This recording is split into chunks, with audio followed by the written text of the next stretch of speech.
Olá, estamos de volta para o segundo bloco do programa Resenha Livre. E hoje, em nossos estúdios, nós recebemos o Dr. André Luiz Herrera, que é advogado, e nós estamos falando sobre a responsabilidade civil do Estado. André, eu vou te fazer algumas perguntas a respeito da responsabilidade civil do Estado e como é que o cidadão pode se ressarcir em caso de violação. Certo. Tudo bem? O sujeito vai andando pela rua e cai dentro de um buraco e se machuca. Tem direito à indenização? Olha, primeiro, as ruas deviam ser devidamente asfaltadas. Se há um buraco, o ente público deveria sinalizar que há um buraco ali. Se ele não sinaliza, ele comete uma infração. Ele é omisso na sua atividade fiscalizadora, na sua atividade de recapeamento daquela via. E o sujeito acaba tendo um direito a uma indenização. Contudo, não exime o Estado de requerer, por exemplo, a prova de culpa exclusiva da vítima. Por exemplo, a vítima vem distraída, tem uma sinalização, mas ela vem hoje, é muito comum para o sujeito andar com o seu celular, falando, anotando, digitando, mandando mensagens, e acaba se distraindo. Cai no buraco. Cai no buraco. Então, a gente acha que isso é engraçado. Passou essa semana uma reportagem sobre os acidentes nas ferrovias, exclusivamente no estado de Minas Gerais. Muitas pessoas não percebem que o trem está apitando. Eu fiquei muito embasbacada com isso. Como é que a pessoa não percebe a aproximação de um trem? Porque ela se desliga no seu celular. Porque o celular, ela se concentra tanto que ela não percebe. E vai andando e vai na pista e o trem atropela. É uma coisa incrível a aí pessoa não perceber de quem seria a culpa aí, né? do trem. De quem que seria a culpa? O vagonista apitou, deu o sinal sonoro, houve o fechamento das chancelas. E essa pessoa Você mesmo quer dizer assim, que se o Estado tiver todos os deveres de cautela, não tem nenhuma indenização. Então agora, aí o sujeito também tem a sua parte, tem que cumprir a sua parte. Tem que cumprir a sua parte. Por exemplo, numa rodovia mal sinalizada, um acidente que ocorra ali, aí é responsabilidade do Estado. Responsabilidade do Estado. Um buraco, a falta de um guarda-reio. Um buraco que causa uma poça, que é muito comum, comum. Derrapagens. A gente às vezes esquece que tem custo. O seu pneu que você cai, que vem a estragar, que vem a estourar, vem criar uma bolha, uma roda sua que entorta, para que você arrume, você vai despender um dinheiro. O Estado, ele é obrigado, dentro daquelas nossas limitações que nós acabamos de explicar, daquelas exceções que nós acabamos de explicar, ele teria que responder por isso. Então, você está viajando, o que é muito comum às vezes, você está viajando, bater uma pedrinha no seu para-brisa, trincar o seu para-brisa. Obviamente, depende do carro, o para-brisa não custa caro, mas você pega uma Mercedes aí, um carro importado. Essa pedrinha está solta no asfalto. Essa pedrinha está solta no asfalto. Não era para ela estar lá. Não era para estar lá. Por exemplo, André, outro dia aconteceu comigo isso. Um curto-circuito queimou tudo que tinha na minha casa, mas assim, esse foi provocado por uma tempestade. Responsabilidade do Estado. Responsabilidade. O que a pessoa tem que fazer num caso desse? Queimou tudo que ela tinha em casa. Onde ela vai? Duas coisas. Primeiro, acho que ela tem que procurar um advogado de confiança dela. Se ela não tiver condições monetárias para pagar ou custear um advogado, ela procura a Ordem dos Advogados do Brasil, aqui em Votuporã, que é em frente ao fórum, que nomeará para ela um advogado competente, e esse advogado... Ou mesmo no núcleo, né? Ou mesmo no núcleo jurídico, bem lembrado, mesmo no núcleo jurídico, que pode dar essa orientação para ela, dar esse caminho, inclusive defender os seus próprios direitos que foram lesados, não por sua culpa, mas ou por uma inadequação nas torres de captação de para-raios, ou a falta de fiscalização, onde se roubaram os fios de cobre, o Estado não repôs. Tudo isso é fiscalização e o Estado tem que ressarcir. O André, e um caso que é muito comum, a pessoa está doente, fica esperando por um exame. Espera, e daí ou ela não faz o exame, ou o fato dessa demora acaba acarretando um transtorno maior, ou um agravamento do problema. Isso é um fato muito corriqueiro. Qual que é a solução para a pessoa que está nessa situação? Eu vou pensar como a pergunta feita no bloco anterior, sobre as escolas. A situação é a mesma, o resultado é o mesmo. Se a omissão do Estado está presente e ele não a cumpre, ele não cumpre o que ele realmente tem que fazer, eu entendo que a pessoa tem o direito de receber do Estado, ou a família, se isso vier a acontecer alguma coisa com essa mãe, com este pai, que na verdade são trabalhadores também, seja em qualquer a sua atividade, são trabalhadores, que têm uma família para sustentar. E essa omissão do Estado está gerando um prejuízo.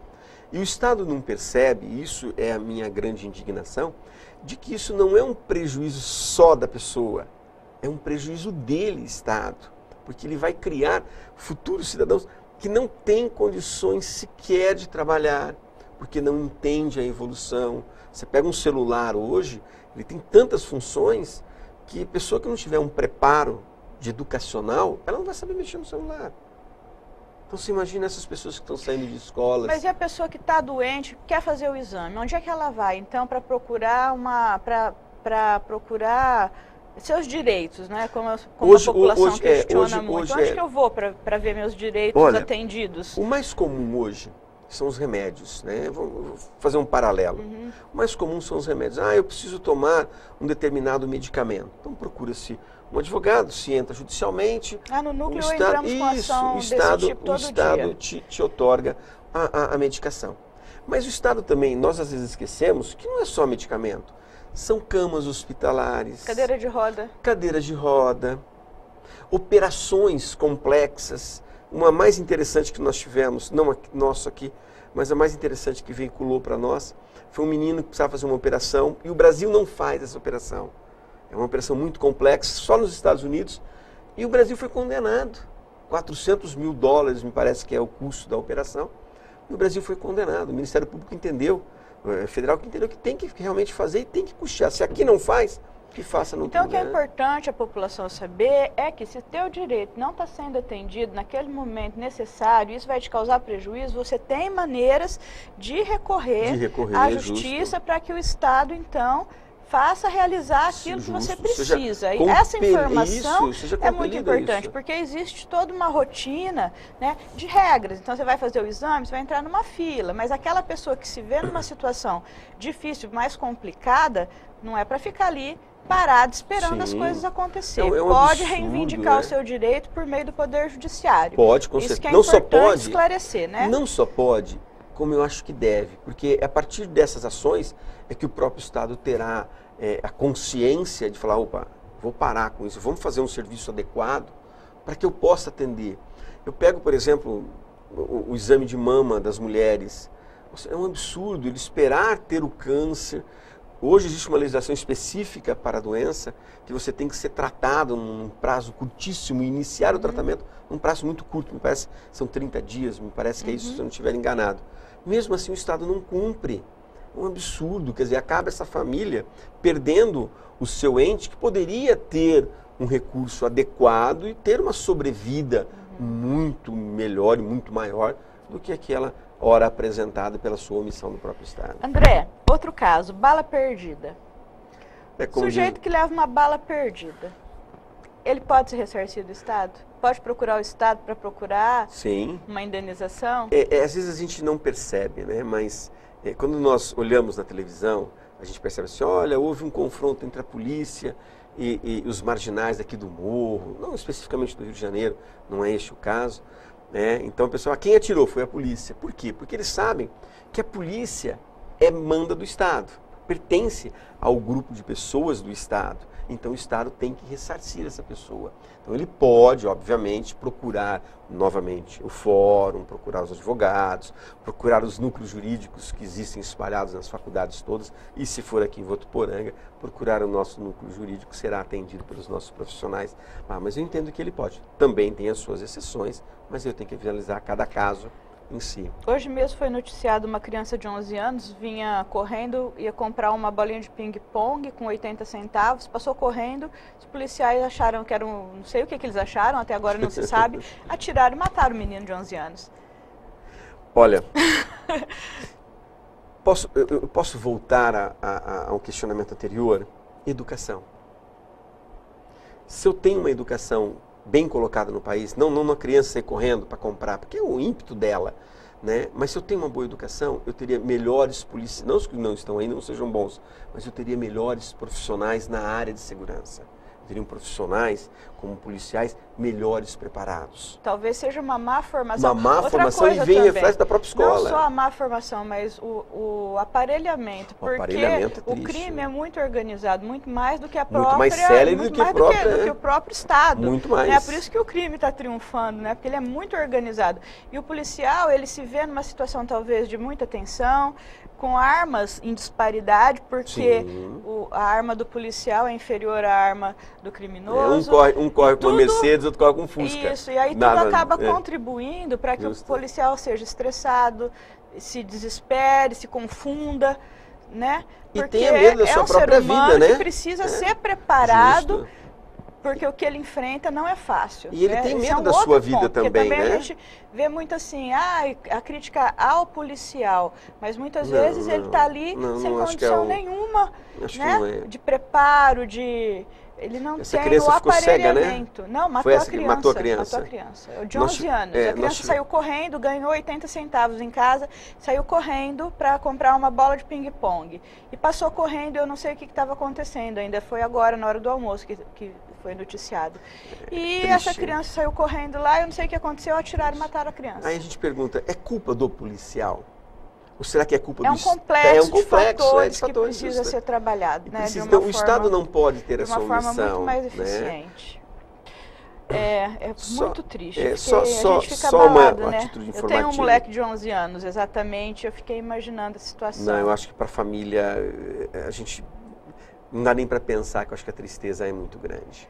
Nós tivemos recentemente, aqui no estado de São Paulo, uma criança que eu não sei o que ela foi fazer, ela perdeu parte do seu dedo, 2 falanges, ela perdeu, né? E que cabe a ação indenizatória, porque estava dentro de um colégio estadual, o Estado tem que responsabilizar, porque ele tem que cuidar daquela criança. Como tem que cuidar do preso, quando está preso. Essa já seria a minha terceira pergunta. E esses presos que fogem do sistema carcerário ou que são realmente libertos para saidinhas temporárias, aquelas coisas, e provocam danos? Na minha casa mesmo, numa época dessa de saidinha temporária, entrou um sujeito que saiu para ver a família e resolveu ver a minha família, né? Quando eu ele só trocou a família. Ele trocou de família. Quando eu olhei assim pelo blindex, olha ele lá na minha casa, comeu um monte de palmito e felizmente era um preso que já estava numa situação de ou drogado ou alcoolizado, ele não teve atitude nenhuma, ele vinha com um martelo, comeu os palmitos, segurava um martelo, aí a polícia chegou, ele se rendeu, enfim, não foi nada demais. Mas e se ele tivesse armado, com uma arma branca, mas se ele tivesse com uma arma de fogo? Quem encontrou com ele foi meu filho, assim, deu de cara com ele com aquele martelo na mão. Se acontece um negócio desse, o Estado é responsável? Olha, o Estado é responsável. Existe um promotor de justiça, eu não sei se ele está aposentado, no São José do Rio Preto, Dr. Baldin, se não me falha a memória, que ele é contra as saídas temporárias. Por quê? Porque ele fala que as saídas temporárias são pagamentos desses presos para grupos criminosos, porque está cuidando de sua família do lado de fora, então eles precisam roubar. Então está servindo essas saídas para roubos, para furtos, sequestros, relâmpagos, para atitudes ilícitas que estão causando prejuízo. E o Estado, mesmo neste período, nós entendemos que o Estado ele ainda é responsável, porque ele está sob a tutela do Estado. O Estado está o guardando. Então, se o Estado mostrou que ele é um bom sujeito, cumpriu todas as obrigações para ter esse direito, vou deixar. Mas o Estado tem que perceber que está tendo uma inversão. Essa saidinha não é para a pessoa se reintegrar na sociedade, rever sua família. Infelizmente, muitos, não são todos, vamos deixar bem claros aqui, bem claro, não são todos, usam para quê? Para pagamentos de outras facções criminosas, de favores que ele recebeu durante o período que ele estava recluso. Eu acho que é importante que o preso tenha a condição de se ressocializar. Sim, com certeza. E o Estado tem que dar a ele o apoio para que ele possa, depois que sair da penitenciária, se incluir, né, no mercado de trabalho, na sociedade. Mas o assunto realmente é bastante complexo, porque o que a gente vê é que uma parte não volta, outra parte comete delitos e a sociedade fica insegura, desprotegida. Dia dos Pais, Natal. Exatamente, todo mundo já fica mais ligado, né? É muito complexo o problema da violência. Eu acho que talvez seja o mais complexo. Todos, tanto a saúde quanto a educação, são de difícil solução. Difícil. Mas o problema da violência é muito complexo. Então, aí só para a gente assim, dar um ênfase maior, na nossa área específica, né, a gente percebe que o Estado está presente. Ou ele é presente na sua omissão, ou ele é presente pela sua ação. Então, o Estado presente ou o Estado ausente, ele tem que ser responsabilizado. Tudo isso que a gente falou, educação, transporte, saidinhas de preso, o Estado está presente e ele tem que resguardar a sociedade. E, infelizmente, ele não está fazendo. Por, talvez, N problemas, mas também, para mim, particularmente, grande parte é a questão educacional. Se eu conseguisse resolver 70%, 80% educacional, eu teria talvez um sobressalto aí, até de produtividade do Brasil nas suas lavouras, nas coletas. Eu acho que o Estado teria aí um grande ganho, não uma perda, como ele está tendo. Sem dúvida. Última pergunta, nosso tempo já estourou.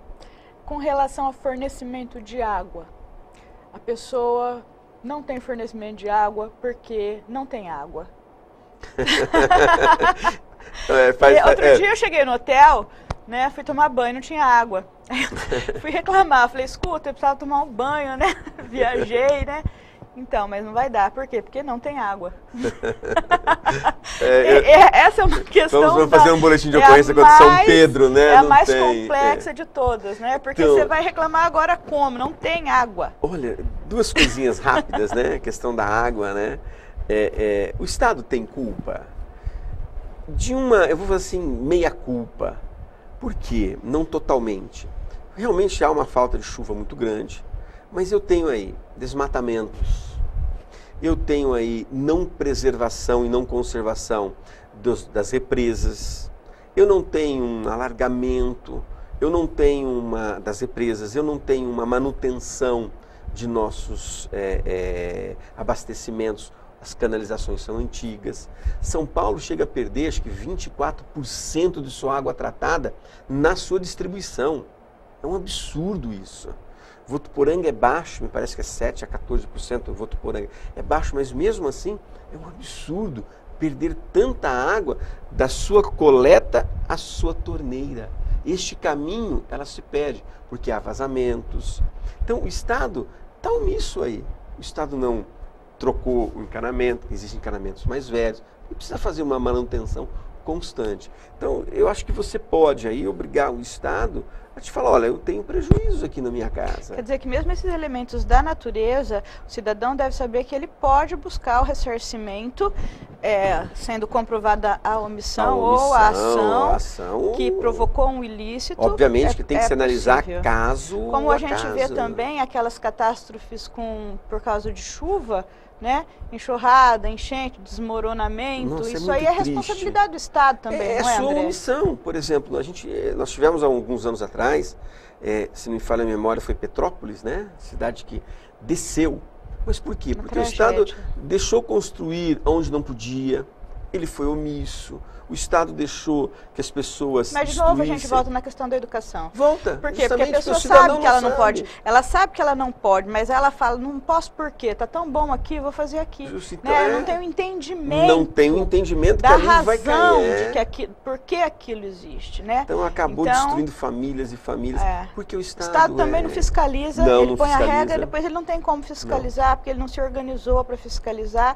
E as pessoas não entendem o porquê daquela restrição, daquela proibição. Correto, isso. Né? E a gente está vendo uma atrapalhada atrás da outra. Agora com esse negócio dos extintores também. Olha, extintor tá na tão última barato, moda. Quem comprou tanto extintor, fez estoque, 20 mil extintores, vai fazer o que agora com tanto extintor? Olha, chega a ser... Foi uma resolução do CONTRAN, que agora não precisava, outro dia agora não precisa mais. Na verdade, aconteceu o seguinte. Eu acho que o Estado fez aí levou a empresa, a indústria e os fornecedores a um erro. Por quê? Porque ele mudou os extintores. Todos os extintores de veículos, contando pequenos, de passeios até de transporte, você tem que ter agora um extintor chamado ABC, para todos os tipos de fogo. O que aconteceu? Todo mundo se preparou e estava para vencer o prazo de você trocar o seu extintor. Então as empresas compraram material, as empresas reformaram os seus extintores e venderam. Os comerciantes, para atender o consumidor, fez a mesma coisa. O que aconteceu? Começaria a partir de 1º de outubro agora a obrigatoriedade. E vem, eu estou falando, não, está tudo extinto, acabou, não precisamos mais. Os extintores estão extintos. Os extintores estão extintos. Eu falo até, outro dia me perguntaram, falaram, deixa em casa, guardadinho, deixa no carro, não tira não, deixa lá, porque é perigoso ainda voltar à sua obrigatoriedade. E aí, o sujeito que comprou esse extintor pode se ressarcir, tanto o comerciante quanto o particular? Eu acho que nós temos aí um problemazinho. Nós vamos ter muitas ações, hein, André, depois desse programa. Esse tem um pequeno problema. Isso é chamado do poder de polícia administrativo. É uma outra área da direito administrativo que não gera direitos. Contudo, a ação do Estado, ela levou o sujeito a um erro. E eu acho que é aí que está a chave. Então precisaria estudar um pouquinho mais, mas eu acho que a pessoa que investiu, tem gente que comprou que ninguém entrou ainda, né, para a gente saber qual foi o resultado. Qual foi o resultado? Entrou com R$200 mil de extintores, né? E se me permite, falando de extintor e vindo a carros, né? Só um último detalhezinho, né? Nós temos em nossas cidades, né, a Zona Azul. Isso traz para a gente um questionamento. Posso me ressarcir dos prejuízos causados na Zona Azul? Uma batida que eu não vi, o meu carro que seja furtado. Nós temos hoje um entendimento quase pacificado que não, mas nós temos visto algumas sentenças assim, muito poucas, dizendo que se o Estado está lhe cobrando, como o Estado se cobrou o seu extintor, mas ele não está te otorgando a segurança necessária, que no caso da Zona Azul, você poderia entrar com um pedido de ressarcimento do prejuízo do carro que você teve. Não é pacífico isso. A pacificação é quase unânime no sentido que não há direitos, o Estado não tem que te pagar, no caso a municipalidade. Mas já existem alguns julgados já em contramão a isso, que eu acho que tem que começar a se pensar. Se o Estado está te cobrando, o que você para na via pública, ele tem que ser ressarcido pelo seu prejuízo. André, o que é importante ficar da nossa conversa hoje é que o cidadão tem que ficar atento. Se ele perceber que algum direito dele está sendo sonegado ou negligenciado, ou que ele está tendo algum prejuízo, é preciso ele recorrer ao Poder Judiciário, que em última instância é quem vai guardar esses direitos, né? No caso de ofensas. E procurar sempre um advogado, isso é fundamental. Procure um advogado, procure o núcleo jurídico, como já foi dito aqui. E procure informação também, né? É a responsabilidade do cidadão estar informado. Procurar informação para ele também poder perceber quando ele está sendo vítima de alguma lesão. Com certeza. Tá, joia. Eu agradeço muito a tua participação. Eu que agradeço a oportunidade. E em breve voltaremos com mais um tema, porque o direito administrativo é bastante polêmico e interessa muito diretamente as pessoas. Com certeza. O programa Resenha Livre de hoje fica por aqui. Eu agradeço a sua audiência e espero você na próxima. Até lá!